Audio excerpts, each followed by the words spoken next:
ಈಶ್ವರ ಶರಣ ವೃದ್ಧಾಶ್ರಮದಲ್ಲಿ ಆ ಬೆಳಗ್ಗೆ ಉಳಿದ ದಿನಗಳಿಗಿಂತ ಕೊಂಚ ಹೆಚ್ಚಿನ ಚಟುವಟಿಕೆ ಇತ್ತು. ವಾತಾವರಣದಲ್ಲಿ ಒಂದು ವಿಚಿತ್ರವಾದ ದುಃಖ ಆವರಿಸಿತ್ತು. ಯಾಕಂದ್ರೆ ವೃದ್ಧಾಶ್ರಮದಲ್ಲಿದ್ದ ಹಿರಿಯರೊಬ್ಬರು ರಾತ್ರಿ ಕೊನೆಯುಸಿರೆಳೆದಿದ್ದರು. ಅವರ ಹೆಸರು ವಿನೋದ್ ಶರ್ಮಾ. ವಿನೋದ್ರವರು ಕಳೆದ ಹಲವು ವರ್ಷಗಳಿಂದ ಇದೇ ವೃದ್ಧಾಶ್ರಮದಲ್ಲಿ ತಮ್ಮ ಜೀವನ ಕಳೆಯುತ್ತಿದ್ದರು. ಅವರ ಕುಟುಂಬ ಎಂದರೆ ಅವರಿಗೆ 3 ಹೆಣ್ಣು ಮಕ್ಕಳಿದ್ದರು. ಪ್ರೀತಿ, ಸುಮನ್ ಮತ್ತು ರೇಖಾ.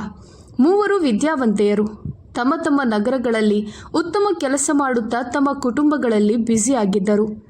ಆದರೆ ತಂದೆಗೆ ವಯಸ್ಸಾದಂತೆ ಮಕ್ಕಳ ನೆರವು ಅತ್ಯಂತ ಅಗತ್ಯವಿದ್ದಾಗ 3 ಅವರನ್ನು ತಮ್ಮೊಂದಿಗೆ ಇಟ್ಟುಕೊಳ್ಳುವ ಬದಲು ವೃದ್ಧಾಶ್ರಮಕ್ಕೆ ತಳ್ಳಿಬಿಟ್ಟಿದ್ದರು. ರಾತ್ರಿ ಹಠಾತ್ ಆಗಿ ವಿನೋದ್ ಅವರಿಗೆ ಎದೆನೋವು ಕಾಣಿಸಿಕೊಂಡು ನೋಡುತ್ತಿದ್ದಂತೆ ಅವರ ಸ್ಥಿತಿ ಬಿಗಡಾಯಿಸಿತು. ವೃದ್ಧಾಶ್ರಮದ ಸಿಬ್ಬಂದಿ ವೈದ್ಯರನ್ನು ಕರೆಸಿದರು. ಆದರೆ ವೈದ್ಯರು ಬರುವಷ್ಟರಲ್ಲಿ ವಿನೋದ್ ರವರು ಈ ಲೋಕವನ್ನ ತೊರೆದಿದ್ದರು. ಬೆಳಗಾಗುತ್ತಿದ್ದಂತೆಯೇ ಮ್ಯಾನೇಜರ್ ಅತುಲ್ ರೈ ಮೊದಲು ಅವರ ಕುಟುಂಬಕ್ಕೆ ಮಾಹಿತಿ ನೀಡಲು ಯತ್ನಿಸಿದರು. ಅವರು ಹಿರಿಯ ಮಗಳು ಪ್ರೀತಿಗೆ ಹಲವು ಬಾರಿ ಕರೆ ಮಾಡಿದರು. ಆದರೆ ಬಹಳ ಹೊತ್ತಿನವರೆಗೆ ಫೋನ್ ಸ್ವೀಕರಿಸಲಿಲ್ಲ. ಕೊನೆಗೂ ಫೋನ್ ಎತ್ತಿದಾಗ ಆ ಕಡೆಯಿಂದ ಪ್ರೀತಿಯ ಕಿರಿಕಿರಿಗೊಂಡ ಧ್ವನಿ ಕೇಳಿಸಿತು. ಅಲ್ಲ, ನೀವು ಸತತವಾಗಿ ಯಾಕೆ ಫೋನ್ ಮಾಡ್ತಿದ್ದೀರಾ? ಒಮ್ಮೆ ಕರೆ ಸ್ವೀಕರಿಸಲಿಲ್ಲ ಅಂದರೆ ಎದುರಿನವರು ಬ್ಯುಸಿ ಇದ್ದಾರೆ ಅಂತ ಅರ್ಥ ಮಾಡಿಕೊಳ್ಬೇಕಲ್ವಾ? ಅತುಲ್ ರೈ ಭಾರವಾದ ಧ್ವನಿಯಲ್ಲಿ, ಪ್ರೀತಿಯವರೇ, ನಿಮ್ಮ ತಂದೆ ವಿನೋದ್ ಶರ್ಮಾರವರು ರಾತ್ರಿ ತೀರಿಕೊಂಡ್ರು. ದಿಢೀರನೆ ಅವರಿಗೆ ಹೃದಯಾಘಾತವಾಯಿತು ಎಂದು ಮಾತು ಮುಗಿಸುವಷ್ಟರಲ್ಲಿ ಪ್ರೀತಿ ಕೆಲವು ಕ್ಷಣ ಮೌನವಾಗಿದ್ದು ನಂತರ, ಏನು, ಅಪ್ಪ ಇಲ್ವಾ ಎಂದಳು. ಅವಳ ಧ್ವನಿಯಲ್ಲಿ ದುಃಖಕ್ಕಿಂತ ಆಶ್ಚರ್ಯವೇ ಹೆಚ್ಚಾಗಿತ್ತು. ತಕ್ಷಣವೇ ಅವಳು, ನೋಡಿ, ನನಗೂ ತುಂಬ ಬೇಸರ ಆಗ್ತಿದೆ. ಆದರೆ ನಾನಿಲ್ಲಿ ಇಂಡೋನೇಷ್ಯಾದಲ್ಲಿ ರಜೆಯಲ್ಲಿದ್ದೇನೆ. ಇಷ್ಟು ದೂರದಿಂದ ತಕ್ಷಣ ಬರೋದು ನನಗೆ ಸಾಧ್ಯವಿಲ್ಲ. ನೀವು ಸುಮನ್ ಅಥವಾ ರೇಖಾಗೆ ಫೋನ್ ಮಾಡಿ ಎಂದು ಹೇಳಿ ಫೋನ್ ಕಟ್ ಮಾಡಿದಳು. ಅತುಲ್ ರೈ ಕೆಲವು ಕ್ಷಣಗಳ ಕಾಲ ಫೋನನ್ನೇ ನೋಡುತ್ತಾ ನಿಂತು ಬಿಟ್ಟರು. ತಂದೆಯ ಸಾವಿನ ಸುದ್ದಿ ಕೇಳಿಯೂ ಒಬ್ಬ ಮಗಳು ರಜೆ ಬಿಟ್ಟು ಬರಲು ಸಾಧ್ಯವಿಲ್ಲ ಅಂತ ಇಷ್ಟು ಸುಲಭವಾಗಿ ಹೇಳಲು ಹೇಗೆ ಸಾಧ್ಯವೆಂದು ಅವರಿಗೆ ನಂಬಲಾರದೆ ಹೋಯಿತು. ಅವರು ತಮ್ಮನ್ನು ತಾವು ಸಂಭಾಳಿಸಿಕೊಂಡು 2ನೇ ಮಗಳು ಸುಮನ್ಗೆ ಕರೆ ಮಾಡಿದರು. ಸುಮನ್ ಫೋನ್ ಎತ್ತಿದಾಗ ಅತುಲ್ ರೈ ವಿನೋದ್ ರವರ ನಿಧನದ ವಿಷಯ ತಿಳಿಸಿದರು. ಸುಮನ್ ಸ್ವಲ್ಪ ಸಮಯ ಮೌನವಾಗಿದ್ದು, ಅಂಕಲ್, ನಾನೀಗ ಅತ್ಯಂತ ಅಗತ್ಯವಾದ ಟ್ರೈನಿಂಗ್ನಲ್ಲಿದ್ದೇನೆ. ಮುಂದಿನ 1 ವಾರದವರೆಗೆ ರಜೆ ಸಿಗೋದು ತುಂಬ ಕಷ್ಟ. ಹಾಗಾಗಿ ನಾನೀಗ ಬರಲು ಸಾಧ್ಯವಿಲ್ಲ. ನೀವು ರೇಖಾಗೆ ಕರೆ ಮಾಡಿ. ಅಂತಿಮ ಸಂಸ್ಕಾರಕ್ಕೆ ಏನಾದರೂ ಹಣದ ಅಗತ್ಯ ಇದ್ದರೆ ನನಗೆ ತಿಳಿಸಿ ಎಂದು ಹೇಳಿ ಫೋನ್ ಇಟ್ಟಳು. ಅತುಲ್ ರೈ ಅವರ ಮನಸ್ಸಿನಲ್ಲಿ ಈಗೊಂದೇ ಪ್ರಶ್ನೆ. ತಂದೆಯ ಅಂತಿಮ ನಮನಕ್ಕಿಂತಲೂ ಈ ಮಕ್ಕಳ ಸ್ವಂತ ಬ್ಯುಸಿ ಜೀವನವೇ ಹೆಚ್ಚಾಯಿತೆ. ಈಗ ಅವರ ಬಳಿ 3ನೇ ಮಗಳು ರೇಖಾ ಹೊರತುಪಡಿಸಿ ಬೇರೆ ದಾರಿ ಇರಲಿಲ್ಲ. ಅತುಲ್ ರೈ ರೇಖಾಗೆ ಕರೆ ಮಾಡಿದರು. 2-3 ಬಾರಿ ಕರೆ ಮಾಡಿದ ನಂತರ ಕೊನೆಗೂ ರೇಖಾ ಫೋನ್ ಎತ್ತಿದಳು. ಅತುಲ್ ರೈ ಅವಳಿಗೂ ತಂದೆಯ ನಿಧನದ ಮಾಹಿತಿ ನೀಡಿ ಬಹುಶಃ ಅವಳಾದರೂ ಉಳಿದ 2 ಸಹೋದರಿಯರಿಗಿಂತ ಭಿನ್ನವಾದ ನಿರ್ಧಾರ ತೆಗೆದುಕೊಳ್ಳಬಹುದು ಎಂದು ನಿರೀಕ್ಷಿಸಿದರು. ಆದರೆ ರೇಖಾ ಸಹ, ನೋಡಿ, ನನಗೆ ಈಗ ರಜೆ ಸಿಗೋದು ತುಂಬ ಕಷ್ಟ. ನಾನು ಬಯಸಿದ್ರೂ ಬರಲು ಸಾಧ್ಯ ಇಲ್ಲ. ನೀವೊಂದು ಕೆಲಸ ಮಾಡಿ, ವೃದ್ಧಾಶ್ರಮದವರೇ ಸೇರಿ ತಂದೆಯ ಅಂತಿಮ ಸಂಸ್ಕಾರ ಮಾಡಿಬಿಡಿ. ನಾನು ಇದಕ್ಕಾಗಿ 5,000 ರೂಪಾಯಿ ಕಳುಹಿಸುತ್ತೇನೆ. ಅಷ್ಟರಲ್ಲಿ ಅಂತಿಮ ಸಂಸ್ಕಾರದ ವ್ಯವಸ್ಥೆಯಾಗುತ್ತದೆ ಎಂದಳು. ರೇಖಾಳ ಮಾತು ಕೇಳಿ ಅತುಲ್ ರೈ ಕೆಲವು ಕ್ಷಣ ಸ್ತಬ್ಧರಾದರು. ಇದಕ್ಕೆ ಏನು ಉತ್ತರ ನೀಡಬೇಕೆಂದು ಅವರಿಗೆ ತಿಳಿಯಲಿಲ್ಲ. ಕೊನೆಗೆ ತಮ್ಮನ್ನು ತಾವು ಕಂಟ್ರೋಲ್ ಮಾಡಿಕೊಳ್ಳುತ್ತಾ, ಅಂದರೆ ನೀವು ಕೂಡ ನಿಮ್ಮ ತಂದೆಯ ಅಂತಿಮ ಬೀಳ್ಕೊಡುಗೆಗೆ ಬರಲು ಸಾಧ್ಯವಿಲ್ವಾ ಎಂದರು. ರೇಖಾ ಸಹಜವಾಗಿಯೇ, ಇಲ್ಲ, ನಾನು ಬರಲು ಸಾಧ್ಯವಿಲ್ಲ. ನೀವೇ ಅವರ ಅಂತಿಮ ಸಂಸ್ಕಾರ ಮಾಡಿ ಎಂದು ಹೇಳಿ ವೃದ್ಧಾಶ್ರಮದ ಖಾತೆಗೆ 5,000 ರೂಪಾಯಿ ಕಳುಹಿಸುವುದಾಗಿ ತಿಳಿಸಿ ಫೋನ್ ಕಟ್ ಮಾಡಿದಳು. ಅತುಲ್ ರೈ ಅವರ ಮನಸ್ಸು ಒಳಗೊಳಗೆ ಮುರಿದು ಬಿದ್ದಿತ್ತು. ಯಾವ ತಂದೆ ತನ್ನ 3 ಹೆಣ್ಣು ಮಕ್ಕಳನ್ನು ಓದಿಸಿ ಬರೆಸಿ ತಮ್ಮ ಕಾಲುಗಳ ಮೇಲೆ ನಿಲ್ಲುವಂತೆ ಮಾಡಿ ಅವರ ಭವಿಷ್ಯಕ್ಕಾಗಿ ಏನೆಲ್ಲ ತ್ಯಾಗಗಳನ್ನು ಮಾಡಿದ್ದರೋ ಇಂದು ಅವರ ಅಂತಿಮ ಯಾತ್ರೆಗಾಗಿ ಆ 3 ಬಳಿ ಕೆಲವು ಗಂಟೆಗಳ ಸಮಯವೂ ಇರಲಿಲ್ಲ. ವೃದ್ಧಾಶ್ರಮದ ಸಿಬ್ಬಂದಿ ಮತ್ತು ಅಲ್ಲಿದ್ದ ಇತರ ಹಿರಿಯರ ಕಣ್ಣುಗಳು ತೇವವಾಗಿದ್ದವು. ವಿನೋದ್ ರವರು ಎಲ್ಲರೊಂದಿಗೂ ತುಂಬ ಪ್ರೀತಿ ಮತ್ತು ಗೌರವದಿಂದ ನಡೆದುಕೊಳ್ಳುತ್ತಿದ್ದರು. ಯಾರೋ ಬೆಳಗಿನ ಚಹಾದ ಸಮಯದ ಅವರ ಸಿಹಿ ಮಾತುಗಳನ್ನು ನೆನಪಿಸಿಕೊಳ್ಳುತ್ತಿದ್ದರೆ ಇನ್ಯಾರೋ ಅವರ ಸಹಾಯ ಮಾಡುವ ಗುಣವನ್ನು ನೆನೆಯುತ್ತಿದ್ದರು. ಸ್ವಲ್ಪ ಸಮಯದಲ್ಲೇ ಅಂತಿಮ ಸಂಸ್ಕಾರದ ಸಿದ್ಧತೆಗಳು ಆರಂಭವಾದವು. ವಿನೋದ್ ಅವರ ಪಾರ್ಥಿವ ಶರೀರವನ್ನು ಅಂತಿಮ ಯಾತ್ರೆಗೆ ಕೊಂಡೊಯ್ಯಲಾಯಿತು. ಆಗ ಅತುಲ್ ರೈ ಅವರ ಫೋನ್ ರಿಂಗ್ ಆಯಿತು. ಕರೆ ಮಾಡಿದ್ದು ಸುಮನ್. ಬಹುಶಃ ಸುಮನ್ ಮನಸ್ಸು ಬದಲಾಗಿ ಬರಲು ಪ್ರಯತ್ನಿಸ್ತಿರಬಹುದು ಅಂತ ಅವರಿಗೆ ಅನಿಸಿತು. ಆದರೆ ಫೋನ್ ಎತ್ತುತ್ತಿದ್ದಂತೆಯೇ ಸುಮನ್, ಅಂಕಲ್, ನಾನು ಟ್ರೈನಿಂಗ್ನಲ್ಲಿದ್ದೇನೆ. ಹಾಗಾಗಿ ಅಲ್ಲಿಗೆ ಬರಲು ಸಾಧ್ಯ ಇಲ್ಲ. ಆದರೆ ನನಗೆ ವಿಡಿಯೋ ಕಾಲ್ ಮಾಡಿ. ನಾನು ಕನಿಷ್ಠ ವಿಡಿಯೋ ಕಾಲ್ನಲ್ಲಾದರೂ ತಂದೆಯ ಅಂತಿಮ ಸಂಸ್ಕಾರ ನೋಡಲು ಬಯಸುತ್ತೇನೆ ಎಂದಳು. ಅತುಲ್ ರೈ ಅವರಲ್ಲಿ ಜಮೆಯಾಗಿದ್ದ ಆಕ್ರೋಶವನ್ನು ನಿಯಂತ್ರಿಸುವುದು ಈಗ ಕಷ್ಟವಾಗಿತ್ತು. ಆದರೂ ಅವರು ಏನೂ ಹೇಳಿಲ್ಲ. ಅಂತಿಮ ಸಂಸ್ಕಾರದ ವಿಧಿವಿಧಾನಗಳು ಪ್ರಾರಂಭವಾದವು. ಪಂಡಿತರು ಮಂತ್ರಗಳನ್ನು ಪಠಿಸುತ್ತಿದ್ದರು ಮತ್ತು ವೃದ್ಧಾಶ್ರಮದ ಜನರು ವಿನೋದ್ ಅವರಿಗೆ ಅಂತಿಮ ನಮನ ಸಲ್ಲಿಸಲು ನಿಂತಿದ್ದರು. ಸ್ವಲ್ಪ ಸಮಯದ ನಂತರ ಸುಮನ್ ವಿಡಿಯೋ ಕಾಲ್ನಲ್ಲಿ ಜಾಯಿನ್ ಆದಳು. ಸ್ವಲ್ಪ ಸಮಯ ಮಂತ್ರಗಳನ್ನು ಕೇಳಿದ ನಂತರ ಸಹನೆ ಕಳೆದುಕೊಂಡು, ಅಂಕಲ್, ಇನ್ನೆಷ್ಟು ಸಮಯ ಬೇಕು? ನಾನು ಮತ್ತೆ ಟ್ರೈನಿಂಗ್ಗೆ ಹೋಗಬೇಕು. ಪಂಡಿತರಿಗೆ ಸ್ವಲ್ಪ ಬೇಗ ಮಾಡಲು ಹೇಳಿ. ಇಲ್ಲಿ ಕುಳಿತು ಇಡೀ ಅಂತಿಮ ಸಂಸ್ಕಾರ ನೋಡುವಷ್ಟು ಸಮಯ ನನ್ನ ಬಳಿ ಇಲ್ಲ ಎಂದು ಹೇಳಿದಳು. ಈ ಬಾರಿ ಅತುಲ್ ಸಿಂಗ್ ಅವರ ಸಹನೆಯ ಕಟ್ಟೆ ಒಡೆಯಿತು. ಅವರು ಗಂಭೀರ ಧ್ವನಿಯಲ್ಲಿ, ಈಗ ನೀವು ವಿಡಿಯೋ ಕಾಲ್ನಲ್ಲೂ ನೋಡುವ ಅಗತ್ಯವಿಲ್ಲ ಸುಮನ್ ರವರೇ. ನಿಮ್ಮ ತಂದೆಯ ಅಂತಿಮ ಬೀಳ್ಕೊಡುಗೆಗೆ ಇಲ್ಲಿಗೆ ಬರಲಾಗದ ಮೇಲೆ ವಿಡಿಯೋ ಕಾಲ್ನಲ್ಲಿ ಅಂತಿಮ ಸಂಸ್ಕಾರ ನೋಡಿ ನೀವು ಅವರ ಮೇಲೆ ಯಾವುದೇ ಉಪಕಾರ ಮಾಡ್ತಿಲ್ಲ ಎಂದರು. ಸುಮನ್ ಕೋಪಗೊಂಡು, ನನ್ನ ಹತ್ತಿರ ಈ ರೀತಿ ಮಾತನಾಡಬೇಡಿ. ಅವರು ನನ್ನ ತಂದೆ. ಇದು ನನ್ನ ಮತ್ತು ನನ್ನ ತಂದೆಯ ನಡುವಿನ ವಿಷಯ. ನನಗೆ ರಜೆ ಸಿಗಲಿಲ್ಲ. ನಾನು ಟ್ರೈನಿಂಗ್ನಲ್ಲಿದ್ದೇನೆಂದರೆ ಹೇಗೆ ಬರಲು ಸಾಧ್ಯ? ಕನಿಷ್ಠ ವಿಡಿಯೋ ಕಾಲ್ನಲ್ಲಾದರೂ ಅವರನ್ನು ಕೊನೆಯ ಬಾರಿಗೆ ನೋಡುತ್ತಿದ್ದೇನಲ್ಲ ಎಂದಳು. ಅತುಲ್ ರೈ ಇದರ ನಂತರ ಯಾವುದೇ ಉತ್ತರ ನೀಡಲಿಲ್ಲ. ಫೋನ್ನ ಆ ಕಡೆಯಿಂದ ಸುಮನ್ ಧ್ವನಿ ಬರುತ್ತಲೇ ಇತ್ತು. ಆದರೆ ಅಲ್ಲಿದ್ದ ಪ್ರತಿಯೊಬ್ಬರ ಮನಸ್ಸಿನಲ್ಲೂ ಒಂದೇ ಮಾತು ಅನುರಣಿಸ್ತಿತ್ತು. ಯಾವ ತಂದೆ ತಮ್ಮ ಮಕ್ಕಳ ಭವಿಷ್ಯ ರೂಪಿಸಲು ಇಡೀ ಜೀವನವನ್ನೇ ಧಾರೆ ಎರೆದಿದ್ದರೋ ಅವರ ಕೊನೆಯ ಯಾತ್ರೆಯಲ್ಲಿ ಆ ಮಕ್ಕಳಿಗೆ ಅವರ ಪರವಾಗಿ ಸಮಯವೇ ಇರಲಿಲ್ಲ. ಅಂತಿಮವಾಗಿ ವಿನೋದ್ ಅವರು ಅಂತಿಮ ಸಂಸ್ಕಾರ ಪೂರ್ಣಗೊಂಡಿತು. ಚಿತೆಯ ಬೆಂಕಿ ನಿಧಾನವಾಗಿ ಶಾಂತವಾಯಿತು. ಆದರೆ ವೃದ್ಧಾಶ್ರಮದೊಳಗೆ ಎದ್ದ ನೋವು ಮತ್ತು ಪ್ರಶ್ನೆಗಳು ಶಾಂತವಾಗುತ್ತಿರಲಿಲ್ಲ. ಅಲ್ಲಿದ್ದ ಪ್ರತಿಯೊಂದು ಕಣ್ಣು ತೇವವಾಗಿತ್ತು ಮತ್ತು ಪ್ರತಿಯೊಂದು ಹೃದಯದಲ್ಲೂ ಒಂದೇ ಪ್ರಶ್ನೆ ಇತ್ತು. 3 ಹೆಣ್ಣು ಮಕ್ಕಳಿದ್ದರೂ ಒಬ್ಬ ತಂದೆಗೆ ತಮ್ಮ ಕೊನೆಯುಸಿರಿನವರೆಗೆ ಒಂಟಿತನವೇ ನಸೀಬಾಗಬೇಕಿದ್ದರೆ ಆ ತಂದೆಯ ಜೀವಮಾನದ ತ್ಯಾಗಕ್ಕೆ ಕೊನೆಗೆ ಸಿಕ್ಕ ಅರ್ಥವೇನು? ವಿನೋದ್ ಶರ್ಮಾ ಒಬ್ಬ ನಿವೃತ್ತ ಪೊಲೀಸ್ ಅಧಿಕಾರಿಯಾಗಿದ್ದರು. ಅವರ ಜೀವನದಲ್ಲಿ ಮೊದಲ ಬಾರಿಗೆ ತಂದೆಯಾಗುವ ಸಂತೋಷ ಬಂದಾಗ, ಅವರ ಮಡಿಲಿಗೆ ಮಗಳು ಪ್ರೀತಿ ಬಂದಾಗ ಸುತ್ತಮುತ್ತಲಿನ ಜನರು ನಾನಾ ರೀತಿಯ ಮಾತುಗಳನ್ನಾಡಲು ಪ್ರಾರಂಭಿಸಿದರು. ಯಾರೋ, ಮೊದಲ ಮಗು ಹೆಣ್ಣಾಗಿದೆ, ವಂಶ ಮುಂದುವರಿಯುವುದು ಹೇಗೆ? ಮನೆಯಲ್ಲಿ ಒಬ್ಬ ಮಗನಾದರೂ ಇರಬೇಕಿತ್ತು ಎಂದರು. ಆದರೆ ವಿನೋದ್ ರವರು ಎಂದಿಗೂ ಈ ಮಾತುಗಳನ್ನು ತಮ್ಮ ಮೇಲೆ ಪ್ರಭಾವ ಬೀರಲು ಬಿಡಲಿಲ್ಲ. ಅವರು ಸ್ಪಷ್ಟ ಮಾತುಗಳಲ್ಲಿ, ನನಗೆ ಮಗ ಮತ್ತು ಮಗಳು ಇಬ್ಬರೂ ಸಮಾನ. ನಾನು ನನ್ನ ಮಗಳಿಗೂ ಅಷ್ಟೇ ಓದಿಸಿ ಅಷ್ಟೇ ಸಮರ್ಥಳನ್ನಾಗಿ ಮಾಡಿ ಮಗನಿಗೆ ನೀಡುವಷ್ಟೇ ಅವಕಾಶಗಳನ್ನು ನೀಡಿದರೆ ನನ್ನ ಮಗಳು ಯಾವ ಮಗನಿಗೂ ಕಡಿಮೆ ಇರುವುದಿಲ್ಲ ಅಂತ ಹೇಳಿದರು. ಕೆಲವು ವರ್ಷಗಳ ನಂತರ ಅವರ ಮನೆಯಲ್ಲಿ 2ನೇ ಮಗಳು ಸುಮನ್ ಜನಿಸಿದಳು. ಈ ಬಾರಿ ಅವರ ಪತ್ನಿ ಸುನಂದಾರವರಿಗೆ ಮಗನ ನಿರೀಕ್ಷೆ ಇತ್ತು. 2 ಹೆಣ್ಣು ಮಕ್ಕಳ ನಂತರ ಈಗ ಮನೆಯಲ್ಲೊಬ್ಬ ಮಗ ಬರಲಿ ಅಂತ ಅವರು ಬಯಸಿದ್ದರು. ಆದರೆ ವಿನೋದ್ ರವರು ಅವರಿಗೆ ತಿಳಿ ಹೇಳಿ, ತಮ್ಮ 2 ಹೆಣ್ಣು ಮಕ್ಕಳು ತಮಗೆ ಯಾವ ಮಗನಿಗಿಂತಲೂ ಕಡಿಮೆ ಇಲ್ಲ, ಇಬ್ಬರನ್ನು ಎಷ್ಟು ಕೆಪಬಲ್ ಮಾಡಲಿದ್ದೇವೆ ಎಂದರೆ ಒಂದು ದಿನ ತಮ್ಮ ಮಕ್ಕಳ ಬಗ್ಗೆ ತಮಗೆ ಹೆಮ್ಮೆ ಎನಿಸಲಿದೆ ಅಂತ ಹೇಳಿದರು. ಆದರೆ ಸುನಂದಾರವರ ಮನಸ್ಸಿನಲ್ಲಿ ಮಗನ ಆಸೆ ಇನ್ನೂ ಉಳಿದಿತ್ತು. ಆದ್ದರಿಂದ ಕೆಲವು ಸಮಯದ ನಂತರ ಅವರಿಬ್ಬರು ಮತ್ತೊಮ್ಮೆ ಮಗುವಿಗಾಗಿ ಪ್ರಯತ್ನಿಸಿದರು. ಈ ಬಾರಿ ಬಹುಶಃ ಮಗ ಹುಟ್ಟಬಹುದು ಎಂಬ ಭರವಸೆ ಅವರಿಗಿತ್ತು. ಆದರೆ ವಿಧಿಯ ಬರಹವೇ ಬೇರೆಯಾಗಿತ್ತು. 3ನೇ ಬಾರಿಯೂ ಅವರ ಮನೆಗೆ ಹೆಣ್ಣು ಮಗುವೇ ಜನಿಸಿತು. ವಿನೋದ್ ರವರು ಆ ಮಗುವನ್ನು ತಮ್ಮ ಅದೃಷ್ಟವೆಂದು ಭಾವಿಸಿ ಪೂರ್ಣ ಪ್ರೀತಿಯಿಂದ ಮಡಿಲಿಗೆ ತೆಗೆದುಕೊಂಡು ರೇಖಾ ಎಂದು ಹೆಸರಿಟ್ಟರು.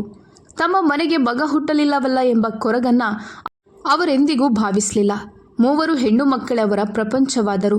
ಆದರೆ ಹೆಣ್ಣು ಮಕ್ಕಳನ್ನು ಸಾಕೋದು ಮತ್ತು ಪೊಲೀಸ್ ಉದ್ಯೋಗ ಮಾಡೋದು ಸುಲಭವಿರಲಿಲ್ಲ. ಕರ್ತವ್ಯದ ಕಾರಣದಿಂದಾಗಿ ಅವರ ವರ್ಗಾವಣೆ ಒಂದು ನಗರದಿಂದ ಇನ್ನೊಂದು ನಗರಕ್ಕೆ ಪದೇ ಪದೇ ಆಗುತ್ತಿತ್ತು. ಆದರೂ ಅವರು ಎಲ್ಲಿಗೆ ವರ್ಗಾವಣೆಯಾಗುತ್ತಿದ್ದರೋ ಅಲ್ಲಿಯೇ ತಮ್ಮ ಮಕ್ಕಳನ್ನು ಆ ನಗರದ ಅತ್ಯುತ್ತಮ ಶಾಲೆಗೆ ಸೇರಿಸುತ್ತಿದ್ದರು. ತಮ್ಮ ಮಕ್ಕಳಿಗೆ ಯಾವುದಕ್ಕೂ ಕೊರತೆಯಾಗಬಾರ್ದು ಎಂಬುದು ಅವರ ಆಶಯವಾಗಿತ್ತು. ಆದರೆ ರೇಖಾಗೆ ಕೇವಲ 5 ವರ್ಷವಾಗಿದ್ದಾಗ ದಿಢೀರನೆ ಸುನಂದಾರವರು ನಿಧನರಾದರು. ಪತ್ನಿ ಅಗಲಿದ ನಂತರ ವಿನೋದ್ ಅವರ ಮುಂದೆ ಜೀವನದ ದೊಡ್ಡ ಸವಾಲು ಎದುರಾಯಿತು. ಒಂದು ಕಡೆ ಕಠಿಣವಾದ ಪೊಲೀಸ್ ಉದ್ಯೋಗ, ಇನ್ನೊಂದು ಕಡೆ 3 ಪುಟ್ಟ ಹೆಣ್ಣು ಮಕ್ಕಳ ಜವಾಬ್ದಾರಿ ಮತ್ತು ಮನೆಯ ಪೂರ್ಣ ಕೆಲಸ. ಬಂಧುಗಳು ಮತ್ತು ಪರಿಚಿತರು ಅವರಿಗೆ 2ನೇ ಮದುವೆಯಾಗಲು ಸಲಹೆ ನೀಡಿದರು. ಎಲ್ಲರೂ, ಮಕ್ಕಳು ಚಿಕ್ಕವರಿದ್ದಾರೆ, ನಿನಗೂ ಜೀವನ ಸಂಗಾತಿ ಅಗತ್ಯವಿದೆ, ಒಬ್ಬನೇ ಕೆಲಸ ಮತ್ತು ಮಕ್ಕಳ ಜವಾಬ್ದಾರಿಯನ್ನು ಹೇಗೆ ನಿಭಾಯಿಸ್ತೀಯಾ ಎಂದರು. ಆದರೆ ವಿನೋದ್ ರವರು ಖಡಾಖಂಡಿತವಾಗಿ ನಿರಾಕರಿಸಿದರು. ಅವರು, ನಾನು ನನ್ನ ಮಕ್ಕಳನ್ನು ಮಲತಾಯಿಯ ನೆರಳಿನಲ್ಲಿ ಬಿಡಲಾರೆ. ಅವಳು ನನ್ನ ಮಕ್ಕಳನ್ನು ಸ್ವಂತ ಮಕ್ಕಳಂತೆ ಪ್ರೀತಿಸ್ತಾಳೋ ಇಲ್ವೋ ಯಾರಿಗೊತ್ತು. ನನ್ನ ಮಕ್ಕಳಿಗೆ ತಾರತಮ್ಯವಾದರೆ ನಾನು ನನ್ನನ್ನು ಎಂದಿಗೂ ಕ್ಷಮಿಸಿಕೊಳ್ಳಲಾರೆ ಎಂದರು. ಅವರು ಜೀವನವಿಡೀ ಮದುವೆಯಾಗದಿರಲು ನಿರ್ಧರಿಸಿ ತಮ್ಮ ಇಡೀ ಜೀವನವನ್ನು ಮಕ್ಕಳ ಹೆಸರಿಗೆ ಮುಡಿಪಾಗಿಟ್ಟರು. ಹಗಲಿನಲ್ಲಿ ಕರ್ತವ್ಯ ನಿರ್ವಹಿಸುತ್ತಿದ್ದರು. ಹಿಂತಿರುಗಿ ಬಂದು ಮಕ್ಕಳಿಗೆ ಅಡುಗೆ ಮಾಡುತ್ತಿದ್ದರು. ಅವರ ಪಾಠ ಪ್ರವಚನಗಳನ್ನು ನೋಡಿಕೊಳ್ಳುತ್ತಿದ್ದರು. ಅವರ ಉಡುಪುಗಳನ್ನು ಸಿದ್ಧಪಡಿಸುತ್ತಿದ್ದರು ಮತ್ತು ಬೆಳಗ್ಗೆ ಎದ್ದು ಮೂವರಿಗೂ ಟಿಫಿನ್ ಮಾಡಿ ಸರಿಯಾದ ಸಮಯಕ್ಕೆ ಶಾಲೆಗೆ ಕಳುಹಿಸುತ್ತಿದ್ದರು. ಅವರು ತಂದೆಯೂ ಆಗಿದ್ದರು. ತಾಯಿಯ ಕೊರತೆಯನ್ನು ನೀಗಿಸಲು ಯತ್ನಿಸುತ್ತಿದ್ದರು. ಸಮಯ ಉರುಳಿದಂತೆ ಮಕ್ಕಳು ದೊಡ್ಡವರಾಗತೊಡಗಿದರು. ಕಾಲೇಜು ಶಿಕ್ಷಣದ ಸಮಯ ಬಂದಾಗ ವಿನೋದ್ ಅವರ ಬಳಿ ಮೂವರ ಉನ್ನತ ಶಿಕ್ಷಣದ ವೆಚ್ಚವನ್ನು ಸುಲಭವಾಗಿ ಭರಿಸುವಷ್ಟು ಉಳಿತಾಯವಿರಲಿಲ್ಲ. ಆದರೆ ಅವರು ಸೋಲೊಪ್ಪಿಕೊಳ್ಳಲಿಲ್ಲ. ಅವರು ಬ್ಯಾಂಕ್ನಿಂದ ಸಾಲ ಪಡೆದು ಮಕ್ಕಳ ಶಿಕ್ಷಣವನ್ನು ಮುಂದುವರಿಸಿದರು. ಅವರ ಶ್ರಮಕ್ಕೆ ಪ್ರತಿಫಲ ಸಿಕ್ಕಿತು ಮತ್ತು ಮೂವರು ಮಕ್ಕಳು ಶಿಕ್ಷಣದಲ್ಲಿ ತುಂಬ ಮುಂದೆ ಬಂದರು. ಹಿರಿಯ ಮಗಳು ಪ್ರೀತಿ ವೈದ್ಯಕೀಯ ಶಿಕ್ಷಣ ಮುಗಿಸಿ ವೈದ್ಯರಾದರು. ಎರಡನೇ ಮಗಳು ಸುಮನ್ ಶಿಕ್ಷಣದ ನಂತರ ದೊಡ್ಡ ಕಾರ್ಪೊರೇಟ್ ಕಂಪನಿಯಲ್ಲಿ ಉತ್ತಮ ಕೆಲಸ ಗಿಟ್ಟಿಸಿಕೊಂಡಳು ಮತ್ತು ಕಿರಿಯ ಮಗಳು ರೇಖಾ ಕಾನೂನು ಶಿಕ್ಷಣ ಮುಗಿಸಿ ವಕೀಲೆಯಾಗಿ ತಮ್ಮ ವೃತ್ತಿ ಜೀವನವನ್ನು ರೂಪಿಸಿಕೊಂಡಳು. ವಿನೋದ್ ಅವರ ಎದೆ ಹೆಮ್ಮೆಯಿಂದ ಉಬ್ಬಿತ್ತು. ವರ್ಷಗಳ ಹಿಂದೆ ಜನರ ಮುಂದೆ ತಾವು ವ್ಯಕ್ತಪಡಿಸಿದ್ದ ಹೆಣ್ಣು ಮಕ್ಕಳು ಯಾವ ಮಗನಿಗೂ ಕಡಿಮೆ ಇಲ್ಲ ಎಂಬ ನಂಬಿಕೆಯನ್ನು ಇಂದು ತಮ್ಮ ಮಕ್ಕಳು ನಿಜವೆಂದು ನಿರೂಪಿಸುತ್ತಿದ್ದಾರೆ ಎಂದು ಅವರಿಗೆ ಅನ್ನಿಸ್ತಿತ್ತು. ಮೂವರು ಮಕ್ಕಳಿಗೆ ವಿನೋದ್ ರವರು ಇಷ್ಟಪಟ್ಟ ಹುಡುಗರೊಂದಿಗೆ ಮದುವೆ ಮಾಡಿಸಿದರು. ತಮ್ಮ ಶಕ್ತಿಯನ್ನಷ್ಟು ಬಳಸಿ ಮಕ್ಕಳ ಮದುವೆ ಮಾಡಿ ಅವರನ್ನು ಸಂತೋಷದಿಂದ ಹೊಸ ಜೀವನಕ್ಕೆ ಕಳುಹಿಸಿಕೊಟ್ಟರು. ಒಬ್ಬ ತಂದೆಯಾಗಿ ಅವರಿಗೆ ಇದ್ದದ್ದು ಒಂದೇ ನಿರೀಕ್ಷೆ. ಈಗ ಮಕ್ಕಳು ತಮ್ಮ ಸಂಸಾರ ಹೂಡಿರುವಾಗ ವೃದ್ಧಾಪ್ಯದಲ್ಲಿ ಎಂದಾದರೂ ಅವರಿಗೆ ಮಕ್ಕಳ ಅಗತ್ಯ ಬಿದ್ದರೆ ಮಕ್ಕಳು ತಮ್ಮ ಜೊತೆಗಿರುತ್ತಾರೆ ಎಂಬುದು. ಇದೇ ನಿರೀಕ್ಷೆಯಿಂದ ಅವರು ಮೂವರ ಮದುವೆಯನ್ನು ಒಂದೇ ನಗರದಲ್ಲಿ ಮಾಡಿಸಿದ್ದರು. ಇದರಿಂದ ಮಕ್ಕಳು ಹೆಚ್ಚು ದೂರ ಹೋಗೋದಿಲ್ಲ ಮತ್ತು ಸಮಯ ಬಂದಾಗ ತಂದೆಯನ್ನು ನೋಡಿಕೊಳ್ಳಬಹುದು ಎಂಬುದು ಅವರ ಆಶಯವಾಗಿತ್ತು. ಮದುವೆಯ ಆರಂಭದ ದಿನಗಳಲ್ಲಿ ಎಲ್ಲವೂ ಸರಿಯಾಗಿತ್ತು. ಮೂವರು ಮಕ್ಕಳು ಫೋನ್ ಮಾಡಿ ತಂದೆಯ ಕ್ಷೇಮ ವಿಚಾರಿಸ್ತಿದ್ರು. ಔಷಧಿಗಳನ್ನು ಸರಿಯಾದ ಸಮಯಕ್ಕೆ ತೆಗೆದುಕೊಂಡಿರಾ ಅಥವಾ ಇಲ್ವಾ, ಊಟ ಮಾಡಿದ್ರಾ, ಮನೆಯಲ್ಲಿ ಯಾವುದಾದ್ರೂ ವಸ್ತುವಿನ ಅಗತ್ಯವಿದೆಯಾ? ಈ ಸಣ್ಣ ಸಣ್ಣ ಮಾತುಗಳಿಂದ ವಿನೋದ್ ರವರ ಮನಸ್ಸು ಸಂತೋಷಗೊಳ್ಳುತ್ತಿತ್ತು. ತಮ್ಮ ಕುಟುಂಬ ಇಂದಿಗೂ ತಮ್ಮೊಂದಿಗಿದೆ ಎಂದು ಅವರಿಗೆ ಅನ್ನಿಸ್ತಿತ್ತು. ಆದರೆ ಸಮಯ ಕಳೆದಂತೆ ಮೂವರು ಮಕ್ಕಳ ಸ್ವಂತ ಜೀವನ ಬ್ಯುಸಿಯಾಗುತ್ತಾ ಹೋಯಿತು. ಒಂದೊಂದಾಗಿ ಮೂವರು ತಮ್ಮ ಗಂಡಂದಿರೊಂದಿಗೆ ಬೇರೆ ನಗರಗಳಿಗೆ ವರ್ಗಾವಣೆ ಮಾಡಿಸಿಕೊಂಡರು. ಮನೆ ದೊಡ್ಡದಾಗಿತ್ತು, ಆದರೆ ಅದರಲ್ಲಿ ವಿನೋದ್ ರವರು ಹೊರತುಪಡಿಸಿ ಯಾರೂ ಇರಲಿಲ್ಲ. ವಯಸ್ಸಾದಂತೆ ದೇಹವು ಸಹಕರಿಸುವುದು ನಿಂತಿತು. ಮೆಟ್ಟಿಲು ಹತ್ತೋದು, ಮಾರುಕಟ್ಟೆಗೆ ಹೋಗೋದು, ಔಷಧಿ ತರೋದು ಮತ್ತು ಮನೆಯ ಸಣ್ಣ ಪುಟ್ಟ ಕೆಲಸಗಳನ್ನು ಮಾಡೋದು ಅವರಿಗೆ ಕಷ್ಟವಾಗತೊಡಗಿತು. ಅಂತಿಮವಾಗಿ ಒಂದು ದಿನ ಅವರು ಹಿರಿಯ ಮಗಳು ಪ್ರೀತಿಗೆ, ಮಗಳೇ, ನಿನಗೆ ತೊಂದರೆಯಾಗದಿದ್ರೆ ನಾನು ಕೆಲವು ಸಮಯ ನಿನ್ನ ಜೊತೆ ಬಂದು ಇರಲೇ, ಈಗ ಒಬ್ಬನೇ ಇರಲು ಕಷ್ಟ ಆಗ್ತಿದೆ ಎಂದರು. ಪ್ರೀತಿ ಸ್ವಲ್ಪ ಯೋಚಿಸಿ, ಅಪ್ಪ, ನೀವು ಇಲ್ಲಿಗೆ ಬಂದು ಇರೋದ್ರಿಂದ ನಮ್ಮ ಖಾಸಗಿತನಕ್ಕೆ ಧಕ್ಕೆಯಾಗುತ್ತದೆ.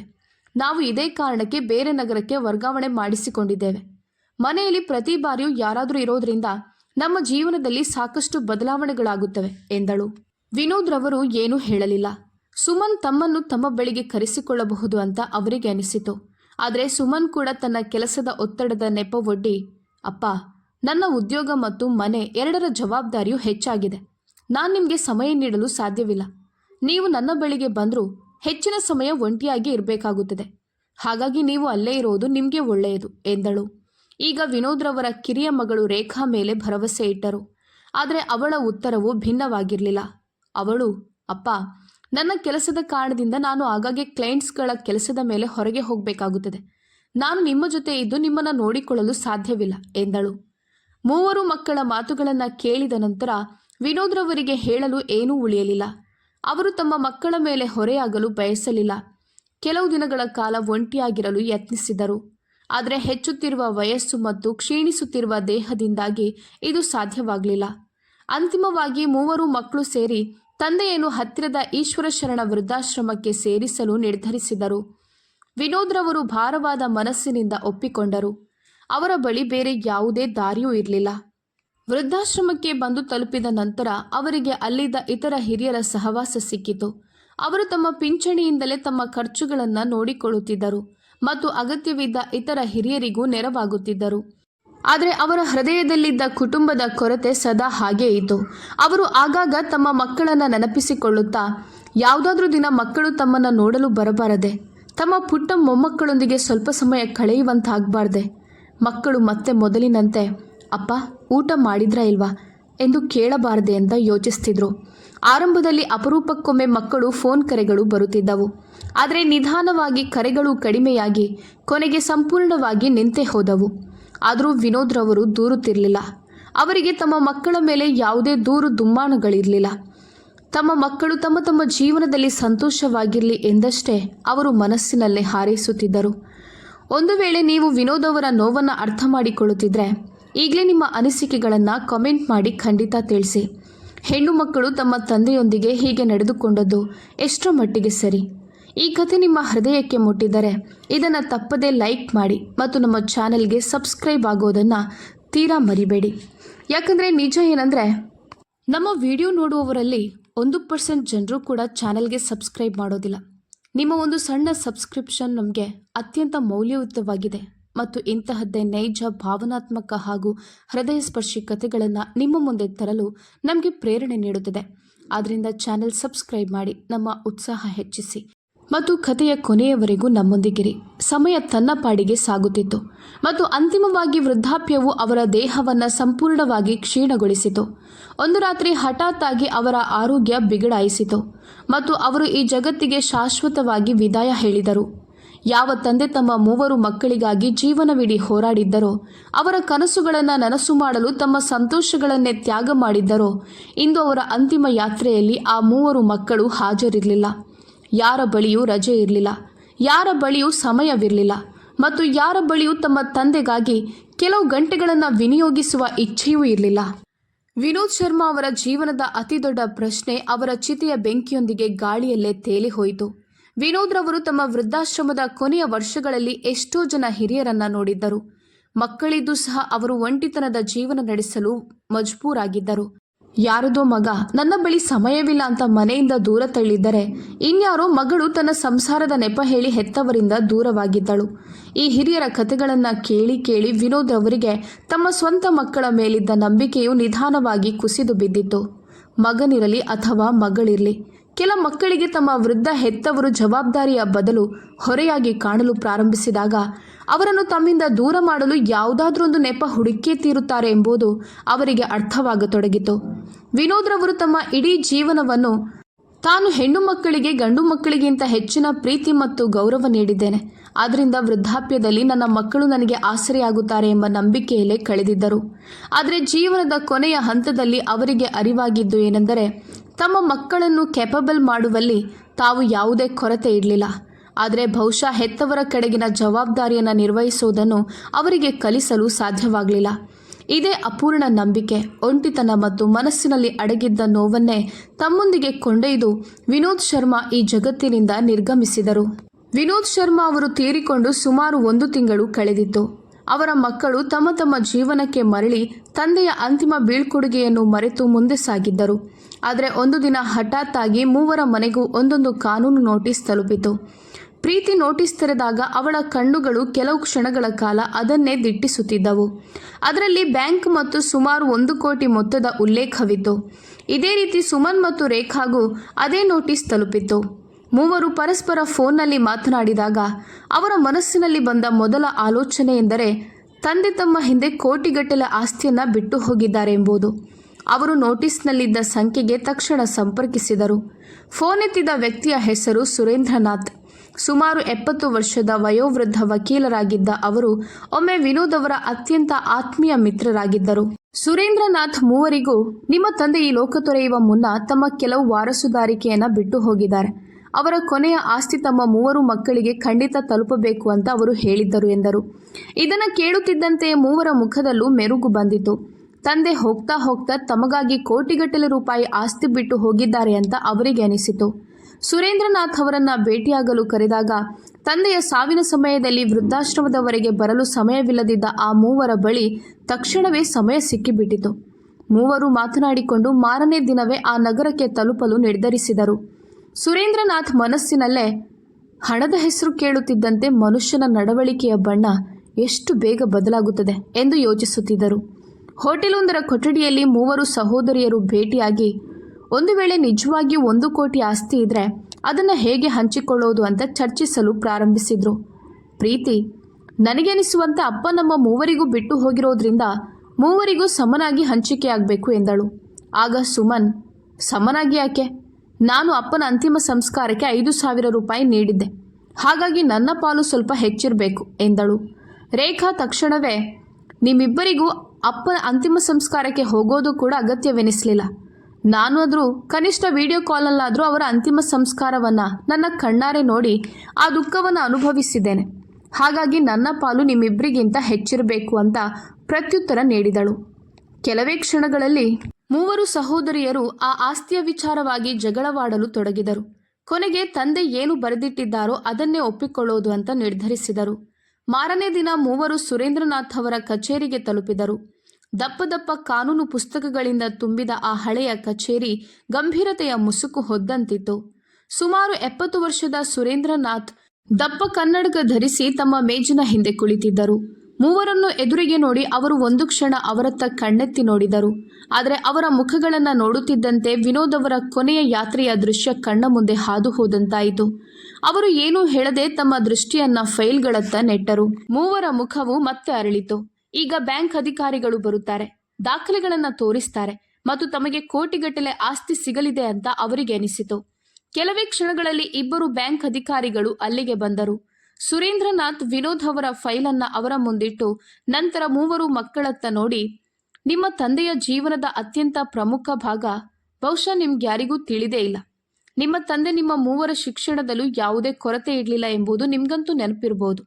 ಉತ್ತಮ ಶಾಲೆಗಳಲ್ಲಿ ಓದಿಸಿದ್ರು, ಕಾಲೇಜಿಗೆ ಕಳಿಸಿದ್ರು, ಹಾಸ್ಟೆಲ್ ಖರ್ಚು ಭರಿಸಿದ್ರು ಮತ್ತು ನಿಮ್ಮ ಉನ್ನತ ಶಿಕ್ಷಣಕ್ಕಾಗಿ ಸಾಧ್ಯವಿರುವ ಎಲ್ಲ ಪ್ರಯತ್ನಗಳನ್ನು ಮಾಡಿದ್ರು.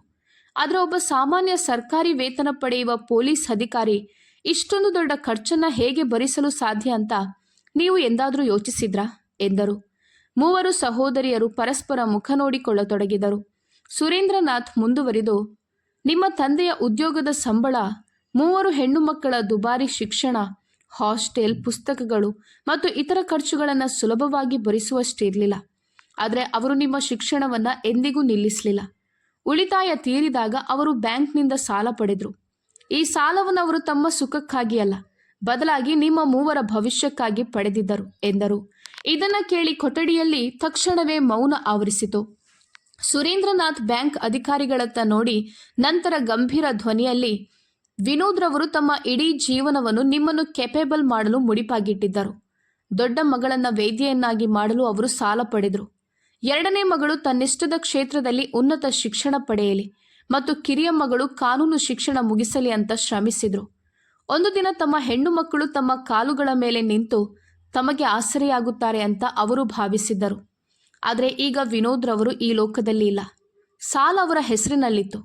ಆದರೆ ಈ ಸಾಲಕ್ಕಿಂತ ಹೆಚ್ಚಾಗಿ ತಮ್ಮ ಕಾಲುಗಳ ಮೇಲೆ ನಿಂತುಕೊಂಡವರು ನೀವೇ ಮೂವರು ಎಂದರು. ಪ್ರೀತಿಯ ಮುಖದಲ್ಲಿದ್ದ ಮೆರುಗು ನಿಧಾನವಾಗಿ ಮಾಯವಾಗತೊಡಗಿತು. ಸುಮನ್ ಕೈಗಳು ನಡುಗಲು ಪ್ರಾರಂಭಿಸಿದವು ಮತ್ತು ರೇಖಾಳ ದೃಷ್ಟಿ ನೆಲದತ್ತ ನೆಟ್ಟಿತು. ಸುರೇಂದ್ರನಾಥ್ ಫೈಲ್ನಿಂದ ಒಂದು ದಾಖಲೆಯನ್ನು ತೆಗೆದು, ನಿಮ್ಮ ತಂದೆ ಪಡೆದಿದ್ದ ಸಾಲ ವರ್ಷಗಳ ಕಾಲ ಮುಂದುವರಿಯಿತು. ಬಡ್ಡಿ ಮತ್ತು ಇತರ ಬಾಕಿಗಳನ್ನು ಸೇರಿಸಿದ ನಂತರ ಇಂದು ಅದರ ಒಟ್ಟು ಮೊತ್ತ ಸುಮಾರು 1 ಕೋಟಿಯಾಗಿದೆ. ಇದು ಅದೇ 1 ಕೋಟಿ ರೂಪಾಯಿ. ಇದರ ಹೆಸರಿನ ನೋಟಿಸ್ ನೋಡಿ ನೀವು ಮೂವರು ಇಲ್ಲಿಗೆ ಓಡೋಡಿ ಬಂದದ್ದು ಎಂದರು. ಮೂವರು ಸಹೋದರಿಯರ ಮುಖದಲ್ಲಿ ಕೆಲವೇ ಕ್ಷಣಗಳ ಮುಂಚೆ ಇದ್ದ ಸಂತೋಷ ಈಗಿರಲಿಲ್ಲ. ಅವರ ಕಾಲಡಿಯ ನೆಲವೇ ಕುಸಿದು ಬಿದ್ದಂತಾಯಿತು. ಪ್ರೀತಿ ಹಠಾತ್ ಆಗಿ ತನ್ನ ಕುರ್ಚಿಯಿಂದ ಎದ್ದು ನಿಂತು, ಇದು ಸಾಧ್ಯ ಇಲ್ಲ, ನಾವು ಈ 1 ಕೋಟಿ ಹಣವನ್ನು ತೆಗೆದುಕೊಂಡೇ ಇಲ್ಲ. ಹಾಗಿರುವಾಗ ನಾವ್ಯಾಕೆ ತೀರಿಸಬೇಕು ಎಂದಳು. ಸುರೇಂದ್ರನಾಥ್ ಅವಳತ್ತ ಗಂಭೀರವಾಗಿ ನೋಡಿ, ಸರಿಯಾಗಿ ಹೇಳ್ತಿದ್ಯಾ ಪ್ರೀತಿ, ನೀನು ಈ ಮೊತ್ತವನ್ನು ನಿನ್ನ ಕೈಯಲ್ಲಿ ತೆಗೆದುಕೊಂಡು ಖರ್ಚು ಮಾಡಿಲ್ಲ. ಆದರೆ ಈ ಸಾಲವನ್ನು ನಿಮ್ಮ ತಂದೆ ನಿಮ್ಮ ಮೂವರ ಜೀವನ ರೂಪಿಸಲು ಪಡೆದಿದ್ರು. ಯಾವ ಹಣದಿಂದ ನಿಮ್ಮ ಶಿಕ್ಷಣವಾಯಿತೋ ಅದೇ ಹಣ ಇಂದು ನಿಮ್ಮ ಮುಂದೆ ಸಾಲವಾಗಿ ನಿಂತಿದೆ. ಮತ್ತೆ ನಿಮ್ಮ ತಂದೆ ನಿಮಗಾಗಿ ಕೇವಲ ಈ ಸಾಲವನ್ನಷ್ಟೇ ಅಲ್ಲ, ಒಂದು ಕೊನೆಯ ಪತ್ರವನ್ನು ಬಿಟ್ಟು ಹೋಗಿದ್ದಾರೆ ಎಂದರು. ಇಷ್ಟನ್ನ ಹೇಳಿ ಸುರೇಂದ್ರನಾಥ್ ತಮ್ಮ ಫೈಲ್ನಿಂದ ಒಂದು ಮುಚ್ಚಿದ ಕವರನ್ನು ತೆಗೆದರು. ಅದರ ಮೇಲೆ ಮೂವರು ಮಕ್ಕಳ ಹೆಸರುಗಳನ್ನು ಬರೆಯಲಾಗಿತ್ತು. ಕೊಠಡಿಯಲ್ಲಿದ್ದ ಪ್ರತಿಯೊಬ್ಬರ ದೃಷ್ಟಿಯೂ ಈಗ ಆ ಕವರ್ ಮೇಲೆಯೇ ನೆಟ್ಟಿತ್ತು. ಯಾಕಂದರೆ ಆ ಪತ್ರದಲ್ಲಿ ವಿನೋದ್ ಶರ್ಮಾ ಅವರು ತಮ್ಮ ಮಕ್ಕಳಿಗಾಗಿ ಕೊನೆಗೆ ಏನು ಬರೆದಿರಬಹುದು ಎಂಬ ಸಣ್ಣ ಸುಳಿವು ಯಾರಿಗೂ ಇರಲಿಲ್ಲ. ಸುರೇಂದ್ರನಾಥ್ ಆ ಮುಚ್ಚಿದ ಕವರನ್ನು ಮೂವರು ಸಹೋದರಿಯರ ಮುಂದೆ ಇಟ್ಟರು. ಪ್ರೀತಿ ನಡುಗುವ ಕೈಗಳಿಂದ ಕವರ್ ತೆರೆದು ಪತ್ರವನ್ನು ಓದುತ್ತಿದ್ದಂತೆ ಅವಳ ಮುಖಭಾವಗಳು ಬದಲಾಗತೊಡಗಿದವು. ಕೆಲವೇ ಕ್ಷಣಗಳಲ್ಲಿ ಸುಮನ್ ಮತ್ತು ರೇಖಾಳ ಕಣ್ಣುಗಳು ಆ ಪತ್ರದ ಮೇಲೆಯೇ ನೆಟ್ಟವು. ಪತ್ರದಲ್ಲಿ ವಿನೋದ್ರವರು ಹೀಗೆ ಬರೆದಿದ್ದರು: ನನ್ನ ಮುದ್ದಿನ ಮಕ್ಕಳೇ, ನಾನು ನಿಮ್ಮನ್ನು ಕೆಪೇಬಲ್ ಮಾಡಲು ನನ್ನ ಇಡೀ ಜೀವನವನ್ನೇ ಮುಡಿಪಾಗಿಟ್ಟೆ. ನಿಮ್ಮ ಶಿಕ್ಷಣಕ್ಕಾಗಿ ಎಷ್ಟು ಖರ್ಚಾಗುತ್ತಿದೆ ಅಂತ ನಾನು ಎಂದಿಗೂ ಯೋಚಿಸಲಿಲ್ಲ. ನನ್ನ ಮಕ್ಕಳಿಗೆ ಪ್ರಪಂಚದ ಅತ್ಯುತ್ತಮ ಶಿಕ್ಷಣ ಸಿಗಬೇಕು ಮತ್ತು ಅವರು ತಮ್ಮ ಕಾಲುಗಳ ಮೇಲೆ ನಿಲ್ಲಬೇಕು ಎಂದಷ್ಟೇ ನಾನು ಭಾವಿಸಿದ್ದೆ. ನನ್ನ ಬಳಿ ಇದ್ದ ಪಾರಂಪರಿಕ ಮನೆ ಮತ್ತು ನಗರದಲ್ಲಿದ್ದ 2 ಫ್ಲ್ಯಾಟ್ಗಳನ್ನು ಮಾರಿ ನಿಮ್ಮ ಶಿಕ್ಷಣದ ಇಡೀ ಸಾಲವನ್ನು ತೀರಿಸಿ ಬಿಡುತ್ತೇನೆ ಅಂತ ನಾನು ಯೋಚಿಸಿದ್ದೆ.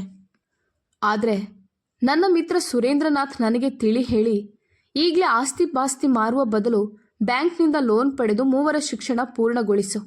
ಮಕ್ಕಳು ತಮ್ಮ ಕಾಲುಗಳ ಮೇಲೆ ನಿಂತಾಗ ನೀನು ನಿಧಾನವಾಗಿ ಸಾಲ ತೀರಿಸಬಹುದು ಎಂದಿದ್ರು. ನಾನು ಅವರ ಮಾತನ್ನು ಒಪ್ಪಿಕೊಂಡೆ. ಆದರೆ ನನ್ನ ಮಕ್ಕಳ ಭವಿಷ್ಯಕ್ಕಾಗಿ ನಾನು ಪಡೆದ ಸಾಲವನ್ನು ಒಂದು ದಿನ ಅದೇ ಮಕ್ಕಳು ತೀರಿಸಬೇಕಾಗುತ್ತದೆ ಅಂತ ನಾನು ಎಂದಿಗೂ ಯೋಚಿಸಿರಲಿಲ್ಲ. ನನ್ನ ಯೋಜನೆ ಬೇರೆ ಇತ್ತು. ನಿಮ್ಮ ಶಿಕ್ಷಣ ಮುಗಿಯುತ್ತದೆ, ನೀವು ನಿಮ್ಮ ಜೀವನದಲ್ಲಿ ಯಶಸ್ವಿಯಾಗ್ತೀರಾ. ಆಗ ನಾನು ನನ್ನ ಮನೆ ಮತ್ತು ಜಮೀನು ಮಾರಿ ಬ್ಯಾಂಕ್ನ ಎಲ್ಲ ಸಾಲ ತೀರಿಸ್ತೇನೆ ಎಂದುಕೊಂಡಿದ್ದೆ. ಅದರ ನಂತರ ನನ್ನ ವೃದ್ಧಾಪ್ಯವನ್ನು ನಿಮ್ಮ 3 ನಡುವೆ ಹಂಚಿಕೊಳ್ಳುತ್ತೇನೆ. ಕೆಲವು ತಿಂಗಳು ಪ್ರೀತಿ ಬಳಿ, ಕೆಲವು ತಿಂಗಳು ಸುಮನ್ ಬಳಿ ಮತ್ತು ಕೆಲವು ತಿಂಗಳು ರೇಖಾ ಬಳಿ ಇರುತ್ತೇನೆ. ನಿಮ್ಮ ಮಕ್ಕಳೊಂದಿಗೆ ಆಟವಾಡುತ್ತೇನೆ. ಅವರು ಶಾಲೆಗೆ ಹೋಗುವ ಮಾತುಗಳನ್ನು ಕೇಳುತ್ತೇನೆ. ನಿಮ್ಮ ಮನೆಯ ಸುಖ ದುಃಖಗಳಲ್ಲಿ ನಿಮಗಾಗಿ ಇರುತ್ತೇನೆ ಮತ್ತು ನನ್ನ ಜೀವನದ ಕೊನೆಯ ವಯಸ್ಸನ್ನು ನನ್ನ ಕುಟುಂಬದ ನಡುವೆ ನಗು ನಗುತ್ತಾ ಕಳೆಯುತ್ತೇನೆ ಎಂದುಕೊಂಡಿದ್ದೆ. ನಿಮ್ಮ ಬಾಲ್ಯದಲ್ಲಿ ನಾನು ನಿಮ್ಮ ಕೈ ಹಿಡಿದಂತೆಯೇ ವೃದ್ಧಾಪ್ಯದಲ್ಲಿ ನೀವು ನನ್ನ ಕೈ ಹಿಡಿಯುತ್ತೀರಾ ಅಂತ ನನಗೆ ಅನಿಸಿತ್ತು. ಆದರೆ ನನ್ನ ಮಕ್ಕಳೇ, ಬಹುಶಃ ನನ್ನ ಈ ನಿರೀಕ್ಷೆ ನಾನು ಮಾಡಿದ ಅತಿ ದೊಡ್ಡ ತಪ್ಪಾಗಿತ್ತು. ನೀವು 3 ನನ್ನನ್ನು ನಿಮ್ಮ ಜೀವನದಿಂದ ಎಷ್ಟು ದೂರ ತಳ್ಳಿಬಿಟ್ಟಿದ್ದೀರಾ ಎಂದರೆ, ನಾನು ನಿಮ್ಮ ತಂದೆಯಲ್ಲ, ಬದಲಾಗಿ ಒಬ್ಬ ಹೊರೆಯಾಗಿದ್ದೆ. ನೀವು ನನ್ನನ್ನು ವೃದ್ಧಾಶ್ರಮಕ್ಕೆ ತಳ್ಳಿಬಿಟ್ರಿ ಮತ್ತು ಅದರ ನಂತರ ನಿಮ್ಮ ತಂದೆ ಯಾವ ಸ್ಥಿತಿಯಲ್ಲಿದ್ದಾರೆ ಎಂದು ಒಮ್ಮೆಯೂ ಹಿಂತಿರುಗಿ ನೋಡುವ ಯೋಚನೆ ಮಾಡಲಿಲ್ಲ. ನಾನು ಅಲ್ಲಿದ್ದರೂ ನಿಮಗೆ ಎಂದಿಗೂ ಶಾಪ ನೀಡಲಿಲ್ಲ. ನನ್ನ ಮಕ್ಕಳು ಸಂತೋಷವಾಗಿರಲಿ, ತಮ್ಮ ಜೀವನದಲ್ಲಿ ಯಶಸ್ವಿಯಾಗಲಿ ಎಂದಷ್ಟೇ ಪ್ರತಿದಿನ ಪ್ರಾರ್ಥಿಸ್ತಿದ್ದೆ. ಆದರೆ ಒಬ್ಬ ತಂದೆಯ ಹೃದಯ ತನ್ನ ಮಕ್ಕಳಿಗಾಗಿ ಇನ್ನೂ ಎಷ್ಟು ದಿನ ತಾನೇ ಹಂಬಲಿಸೀತು? ನೀವೆಂದಾದರೂ ನನ್ನ ಬಳಿ ಕುಳಿತು ಮಾತನಾಡಬಾರ್ದಾ? ನಿಮ್ಮ ಮನಸ್ಸಿನ ಮಾತುಗಳನ್ನು ಹಂಚಿಕೊಳ್ಳಬಾರ್ದೆ? ನಿಮ್ಮ ಮಕ್ಕಳನ್ನು ನನ್ನ ಮಡಿಲಲ್ಲಿ ಕುಳ್ಳಿಸಬಾರ್ದೆ? ನನ್ನನ್ನು ತಾತ ಅಂತ ಕರೆಯುವ ಆ ಪುಟ್ಟ ಧ್ವನಿಗಳ ನಡುವೆ ನನ್ನ ವೃದ್ಧಾಪ್ಯ ಕಳೆಯುವಂತಾಗಬಾರ್ದೆ ಎಂದೆಲ್ಲ ಬಯಸಿದ್ದೆ.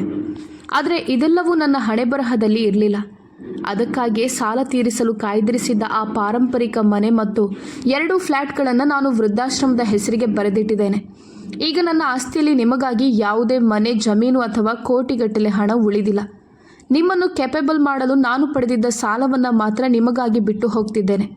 ಈ ಸಾಲವನ್ನು ಈಗ ನೀವೇ ತೀರಿಸಬೇಕಾಗಿದೆ. ಬಹುಶಃ ಇದೇ ನನ್ನ ಕೊನೆಯ ಆಸೆಯಾಗಿದೆ.